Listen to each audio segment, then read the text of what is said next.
Um dos maiores erros do evangelicalismo brasileiro é interpretar todas as profecias bíblicas, principalmente as que estão no Novo Testamento, como se fosse para o nosso futuro. Isso é extremamente prejudicial e atrapalha não só a nossa leitura particular da Bíblia, como também a forma como nós vivemos e a forma como as pessoas não cristãs enxergam a Bíblia. Historicamente, nós podemos falar de quatro escolas interpretativas das profecias e literatura apocalíptica. Existe o idealismo, o historicismo, o futurismo e o preterismo. Cada uma dessas interpretações, cada uma dessas escolas, muda a nossa visão do mundo, ou seja, a forma como nós enxergamos a nossa vida agora e a forma como nós enxergamos o futuro. Como também vai mudar a nossa compreensão do reino de Cristo Jesus. Eu sou o pastor João Victor Souza e seja bem-vindo ao meu canal. Já peço a você que curta, comente e se inscreva. Vamos juntos estudar e aprender mais acerca da palavra de Deus. Antes de analisarmos cada uma das escolas interpretativas, nós temos que falar rapidamente sobre o método de interpretação que predomina na teologia reformada, que é o método gramático histórico. Esse método ele foi consolidado na Reforma Protestante pelos reformadores. E, queridos, esse método busca o sentido literal do texto bíblico. Em outras palavras, quando nós vamos estudar um texto bíblico, nós não podemos cometer o erro de interpretar o texto de acordo com o meu sentimento do texto ou confundir a aplicação do texto com o significado original do texto. E esse significado original é o que o autor original quis transmitir aos seus primeiros leitores. Um erro muito comum são as pessoas acharem que nós somos os leitores originais. E, por isso, há diversas interpretações dentro de um mesmo versículo. As pessoas estão tão preocupadas em interpretar o texto, ignorando o que o escritor original tinha em mente para o seu público original, que eles acabam fazendo malabarismos com o texto bíblico. E eu já te adianto, nós não somos o público original dos textos bíblicos. A aplicação do texto, e isso é uma coisa que as pessoas confundem muito, a aplicação do texto é para a igreja em todos os tempos, mas o significado do texto é um só. E então entra um princípio que eu já falei em outros vídeos, que é a analogia da fé. Isso significa que a Bíblia tem que ser interpretada pela própria Bíblia. Textos bíblicos mais obscuros devem ser interpretados por textos bíblicos mais claros. E nenhuma interpretação pode contradizer o ensino geral da Escritura. Outro erro muito comum é a famosa exegese de jornal. A pessoa ela pega as últimas notícias, como por exemplo, guerras, crises, e tenta encaixar essas notícias dentro do texto bíblico. E, irmãos, isso é um grande erro. Porque todas as vezes que acontece uma guerra, nós vamos ver isso aqui neste vídeo, todas as vezes que acontece uma guerra, as pessoas falam assim, é a volta de Jesus. E não é um sinal da volta de Jesus. Uma leitura fiel da Bíblia, ela começa buscando o contexto da profecia, o contexto do texto, e não usando um noticiário. Então vamos aqui para as leituras dos textos apocalípticos ou da escatologia. Primeira leitura que eu gostaria de abordar com vocês é a leitura idealista. O idealismo, ele interpreta as profecias de forma simbólica e atemporal. Para um leitor idealista, o livro de Apocalipse, por exemplo, não descreve eventos históricos específicos, mas sim princípios espirituais. Para ficar mais claro o que eu estou tentando dizer, um leitor idealista, ele vai interpretar os símbolos do Apocalipse, como, por exemplo, as trombetas e os selos, como sinais de juízo de Deus ao longo da história e não como um evento específico. E aí essa linha ela tem um grande problema. Aquilo que é tudo não é nada.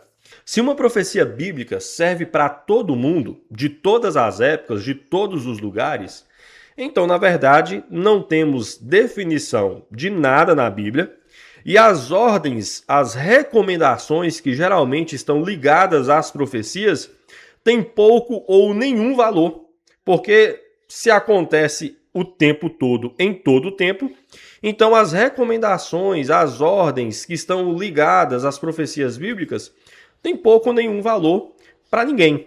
Por exemplo, quando Jesus diz no sermão escatológico em Mateus capítulo 24, especificamente nos versículos 19 a 21, que está escrito o seguinte: Ai das que estiverem grávidas e das que amamentam naqueles dias.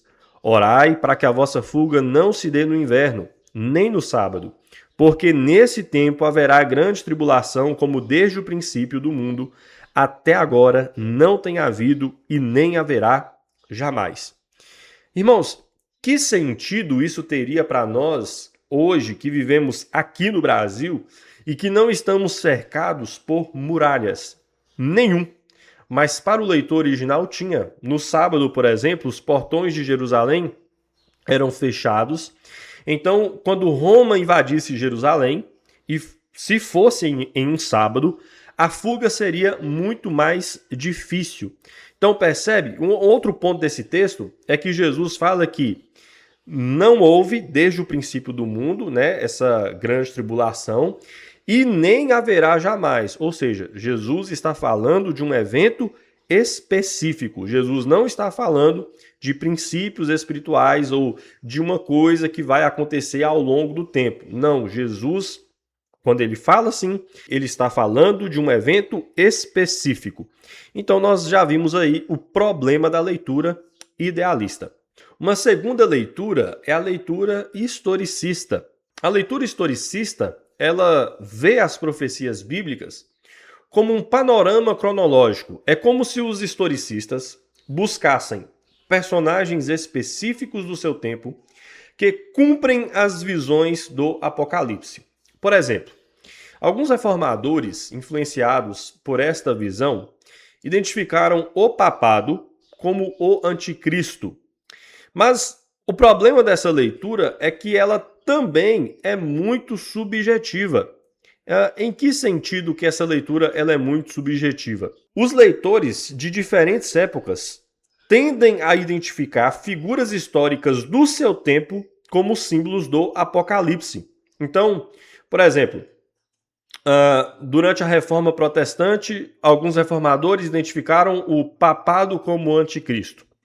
Mais para frente, identificaram a Hitler como anticristo. Entendeu? As pessoas que são influenciadas por esse tipo de leitura, elas sempre vão identificar figuras históricas do seu próprio tempo como símbolos do Apocalipse. Além de que essa leitura ela não leva em conta a intenção original do autor. Um outro tipo de leitura é a leitura futurista.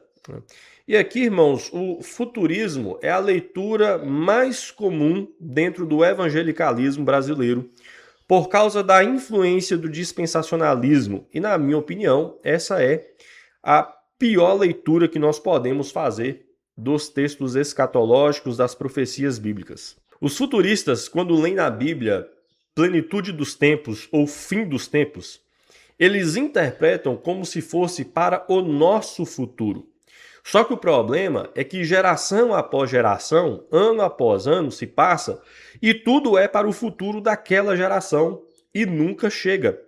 Então, aqui já vai uma dica de interpretação. Nem todas as vezes, eu diria que na maioria das vezes em que há as expressões plenitude dos tempos ou fim dos tempos, está falando do nosso futuro. Tá passando um caminhão aqui, ó. Não sei se vai dar para vocês ouvirem, mas tá passando um caminhão. Então, entenderam? Nem todas as vezes que fala plenitude dos tempos ou fim dos tempos, está falando para o nosso futuro, tá? E nós vamos, eu pretendo gravar outros vídeos sobre escatologia e nós vamos entender isso melhor. Então, os futuristas, eles ainda aguardam a grande tribulação, Eles acreditam no arrebatamento secreto da igreja, acreditam que o anticristo vai reinar literalmente no futuro por 7 anos. E isso, meus irmãos, vai gerar todo tipo de aberração interpretativa. Bati aqui no microfone. É caminhão que passa, eu bato aqui no microfone e assim nós vamos seguindo, né? Então nós vamos ver que o futurismo, mais para frente, como eu falei, eu vou gravar outros vídeos. O futurismo vai gerar todo tipo de aberração interpretativa. Por exemplo, eu já vi gente falando, e quem for mais velho que acompanha esse vídeo pode se lembrar, eu já vi gente falando que um tempo atrás se acreditava que o código de barras era a marca da besta, né? E como eu falei aqui no começo do vídeo, toda guerra que acontece é porque Jesus está voltando, né?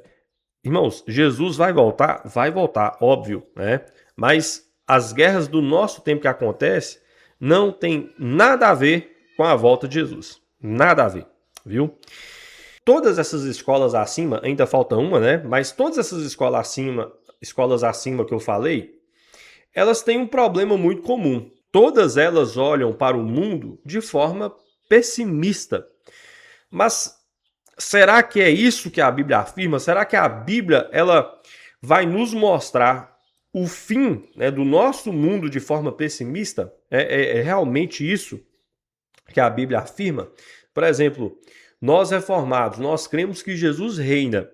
Será que o reinado de Jesus, quando ele voltar, vai ser um reinado que vai acabar de uma forma pessimista, derrotado, vamos dizer assim? Irmãos, eu acredito, obviamente, que não. E aí nós temos a leitura preterista parcial, que é o que nós vamos defender aqui. O termo preterismo vem do latim e significa passado. E essa escola de interpretação, ela vai defender que a maioria das profecias bíblicas já se cumpriu nos primeiros séculos da era cristã. E o ponto máximo, né, desse cumprimento é a destruição no ano 70 de Jerusalém, como Jesus havia profetizado, né, em Mateus capítulo 24. Dentro do preterismo, nós temos o preterismo parcial e o preterismo total. Não defendemos o preterismo total aqui, tá? Só para deixar isso bem claro. Mas no preterismo parcial, nós não precisamos ficar fazendo malabarismo com o texto bíblico. Irmãos, nós temos dentro das profecias bíblicas marcos temporais. Como, por exemplo, nós temos as expressões em breve, sem demora, esta geração. E essas expressões, elas nos mostram claramente que as profecias eram para ser cumpridas naquele tempo. Dentro do preterismo parcial, a grande tribulação, o julgamento contra Israel já ocorreram. E talvez você se pergunta, o que ainda falta cumprir? O retorno físico de Cristo, a ressurreição dos mortos e o juízo final. Então, a leitura preterista parcial, ela está ligada ao pós-milenismo, que eu pretendo fazer, como eu falei, outros vídeos. Olha o outro caminhão passando. Eu pretendo fazer outros vídeos falando sobre o pós-milenismo. Mas basicamente é um entendimento de que o reino de Deus avançará progressivamente no mundo através do poder do evangelho. E aí nós temos, por exemplo, textos bíblicos como o de Abacuque, capítulo 2, versículo 14, que fala assim: pois a terra se encherá do conhecimento da glória do Senhor, como as águas cobrem o mar. Ou como diz Paulo em 1 Coríntios, capítulo 15, versículo 25, porque convém que ele reine até que haja posto todos os inimigos debaixo dos pés.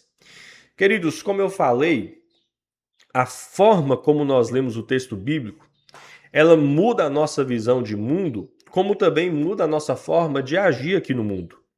Quando fazemos uma leitura pessimista ou puramente futurista, isso geralmente leva ao desinteresse pelos problemas sociais e culturais, e a justificativa é que o mundo vai de mal a pior. Inclusive, eu já ouvi essa justificativa de muitos cristãos que eram futuristas, né?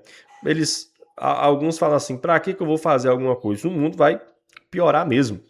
Então, irmãos, por outro lado, nós temos uma leitura preterista e pós-milenista, e ela encoraja o engajamento cristão pois nós entendemos que Cristo já reina e que a igreja é chamada para discipular as nações e expandir o reino de Cristo na história.